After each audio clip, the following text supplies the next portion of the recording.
अमीर दिखने की चाहत और हमेशा स्वैग में रहने की आदत आपको किस कदर गरीब और मजबूर कर सकती है, इसका आप अंदाज़ा भी नहीं लगा सकते। एक कहानी है रोहन की, जिसने अमीर दिखने की चाहत में अपना सब कुछ गंवा दिया। कहानी को पूरा सुनिएगा, क्योंकि कहानी में ट्विस्ट भी आएगा और कहानी के आखिर में मैं आपको 6 गोल्डन रूल बताऊंगा इंशाल्लाह, कि जिसके ज़रिए आप इस ट्रैप से बच सकें। और एक बुक भी आपको रिफ़र करूंगा जिसको पढ़कर आप ये सीख सकें कि अगर आपके पास पैसे नहीं हैं तो पैसे कमाएं कैसे, और अगर हैं तो उसको खर्च कैसे करें। ये कहानी है इंजीनियरिंग ग्रेजुएट रोहन की, जिन्होंने इंजीनियरिंग में ग्रेजुएट करने के बाद एक एमएनसी में अच्छी जॉब मिल गई। पैकेज बहुत अच्छा था और रोहन की लाइफ स्टाइल फ़ौरन ही चेंज हो गई। उन्होंने अपना फ्लैट छोड़ दिया और एक महंगे अपार्टमेंट में एक महंगा फ्लैट बुक कर लिया। सब कुछ ठीक चल रहा था। कुछ महीनों के बाद एक लग्जरी कार भी आ गई। ज़िंदगी इंजॉय कर रहे थे पूरे स्वैग के साथ। इंटरनेशनल और नेशनल ट्रिप भी हो रही थी, बाहर पार्टियां भी हो रही थी, महंगे मोबाइल फ़ोन और महंगे कपड़ों के शो भी पूरे हो रहे थे। सब कुछ अच्छा चल रहा था, लेकिन ज़िंदगी में ट्विस्ट आता है। 2022 में अचानक रोहन की जॉब चली जाती है। जॉब जाने के बाद उन्होंने दूसरी जॉब के लिए कोशिश की। जॉब तो मिल जाती है, लेकिन पैकेज अब उतना अच्छा नहीं। अब रोहन के लिए अपार्टमेंट की और कार की दोनों ईएमआई एक साथ पे करना बहुत मुश्किल हो रहा था, तो रोहन ने अपनी कार बेच दी। लेकिन कार बेचने के बाद भी अभी प्रॉब्लम हल नहीं हुई, क्योंकि अब उनके ऊपर रिस्पॉन्सिबिलिटी भी बढ़ चुकी थी। उनकी शादी हो चुकी थी, एक बेटा हो चुका था। बेटा अब बड़ा हो रहा था, खर्चे बढ़ रहे थे। इसकी वजह से रोहन को अपना अपार्टमेंट भी सेल करना पड़ा। गाड़ी और अपार्टमेंट दोनों काफ़ी लॉस में सेल करने पड़े, क्योंकि उनके पास सेविंग के नाम पर कुछ नहीं था। अब रोहन के पास न गाड़ी थी और न अपार्टमेंट था। रोहन सड़क पे आ चुके थे। इस कहानी से आपको बहुत सारे सबक मिलते हैं कि अल्लाह ताला जब आपको पैसे दे तो उसको स्मार्टली खर्च करिए, उसको उड़ाइए मत। अल्लाह ताला ने कुरान में फरमाया कि ना अपनी गर्दन को बांधे रखो और ना दोनों हाथों को खुला छोड़ दो, बल्कि एतदाल से काम करो, मयाना रवैया अख्तियार करिए। और दूसरी जगह अल्लाह ताला ने फरमाया कि फजूल खर्च करने वाले शैतान के भाई। इस कहानी से हमें सबक मिलता है कि जब अल्लाह ताला आपको पैसा दे तो उसको इज्जत के साथ कायदे से खर्च करिए और फ्यूचर के लिए कुछ ज़रूर सेव करके रखिए, ताकि अगर इमरजेंसी में आपकी ज़िंदगी में कभी कोई ट्विस्ट आए तो आप उसको संभाल लें या उसको आप मैनेज कर लें, आपको अपनी घर और गाड़ियाँ ना बेचनी पड़े। इंशाल्लाह मैं आपको 6 ऐसे रूल बताने वाला हूँ कि जिसके ज़रिए आप एक स्मार्ट ज़िंदगी, एक अच्छी ज़िंदगी और एक इज़्ज़त वाली ज़िंदगी गुजार सकेंगे और आपके पास पैसे भी होंगे। आपको अगर कोई इमरजेंसी हो, आपकी जॉब चली जाए या खुदा न खास्ता आपकी ज़िंदगी में कोई परेशानी आ जाए, तो इस तरह से रोहन की तरह हम और आप सड़क पे ना आ जाएं। न जाने कितने ये रोहन ही नहीं, न जाने कितने रोहन हैं जिनकी हर महीने बैंक मोटरसाइकिल और कार वापस खींच के लाता है, जो अपनी ईएमआई पे नहीं कर पाते, जिनको अपने अपार्टमेंट ईएमआई पे ना कर पाने की वजह से सेल करने पड़ते हैं। इस तमाम सारे सबक हैं हम लोगों के लिए कि ऐसी ज़िंदगी मत जिए जो हम अफोर्ड नहीं कर सकते हैं, बल्कि ऐसी ज़िंदगी हमको जीना चाहिए कि जिस भी लेवल पर हम हैं उससे कम में अपनी ज़िंदगी गुजारें।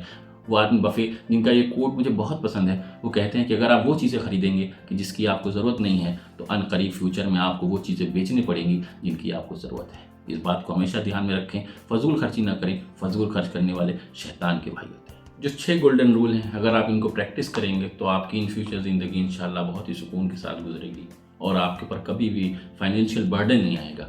जो पहला रूल है वो है set your priorities and focus on your needs. आपको अपनी प्रायोरिटी सेट करनी चाहिए और अपनी नीड्स को फुलफिल करना चाहिए, ना कि डिज़ायर्स के पीछे भागना चाहिए। अगर आपके पास घर नहीं है तो पहले आपके पास घर होना चाहिए, उसके बाद फिर आप गाड़ी के बारे में सोचें।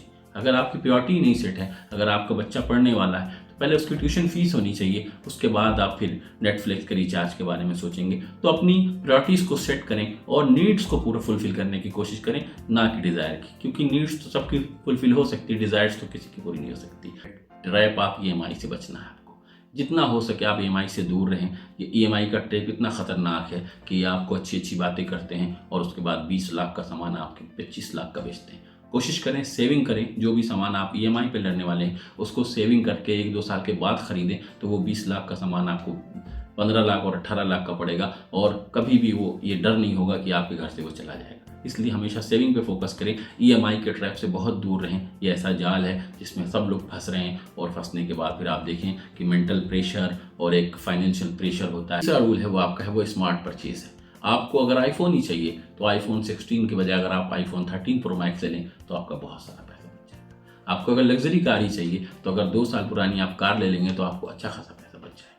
इस तरह से बहुत सारी चीज़ें, बहुत सारे सामान ऑनलाइन अब तो आते हैं, अनबॉक्स आइटम या इस तरह के, आप वहाँ पर परचेज करके अपने बहुत सारा पैसा बचा सकते हैं। अगर आपको लैपटॉप मैकबुक ही चाहिए तो आप एक जनरेशन पहले का मैकबुक लेकर अपना बहुत सारा पैसा बचा सकते हैं। और चौथा जो गोल्डन रूल है वो छोटी छोटी सेविंग, जिसको आप कंसिडर नहीं करते हैं। हर हफ्ते बाहर खाना, पार्टी में जाना, ये वो छोटे छोटे फजूल खर्च होते हैं जो साल के एंड में इंसान के ऊपर बहुत भारी पड़ते हैं। जहाँ पर आप मेट्रो से जा सकते हैं, मोटरसाइकिल से जा सकते हैं, वहाँ पर कार लेकर जाना, महंगी गाड़ियाँ खरीदना, महंगे कपड़े खरीदना, महंगे बार बार हर साल मोबाइल फ़ोन बदलना, महंगे महंगे जूते पहनना, ये तो वो तमाम छोटे छोटे खर्च हैं जो फाइनली इंसान के ऊपर एक बहुत बड़ा बर्डन बन जाते हैं। इनसे बचें हम। इनके ज़रिए आप छोटी छोटी सेविंग करके हर हफ्ते बाहर खाना खाने से बेहतर है कि उस छोटी छोटी सेविंग को आप इकट्ठा करें और साल के एंड में अपनी फैमिली के साथ आप नेशनल या इंटरनेशनल ट्रिप पर जाएं, तो वो आपके कैरियर के लिए भी बेहतर होगा और आपकी लाइफ के लिए भी बेहतर होगा। पांचवा गोल्डन रूल है वो सेविंग फॉर 1 ईयर। आपकी जितनी भी इनकम है, एक साल में आप जितना पैसा कमाते हैं, इतना पैसा आपके पास एक इन्वेस्टमेंट फंड में, या आप कह सकते हैं कि एक सेविंग फंड आपके पास होना चाहिए जिसके अंदर रखा हो कि कभी भी आपकी ज़िंदगी में कुछ अप एंड डाउन्स आए, कोई प्रॉब्लम आए, कोई ट्विस्ट आए, तो रोहन की तरह आप भी सड़क पर या हम भी सड़क पर ना पहुंच जाएं, बल्कि इतना पैसा हो कि हम एक साल अपना मैनेज कर सकें और जिस तरह से ज़िंदगी को हम अभी भी गुजार रहे थे, किसी को ये पता ना चले कि हमारी जॉब जा चुकी है, हमारा बिजनेस डाउन हो चुका है, और उसी तरह से हम अपनी ज़िंदगी को आगे जीते रहें।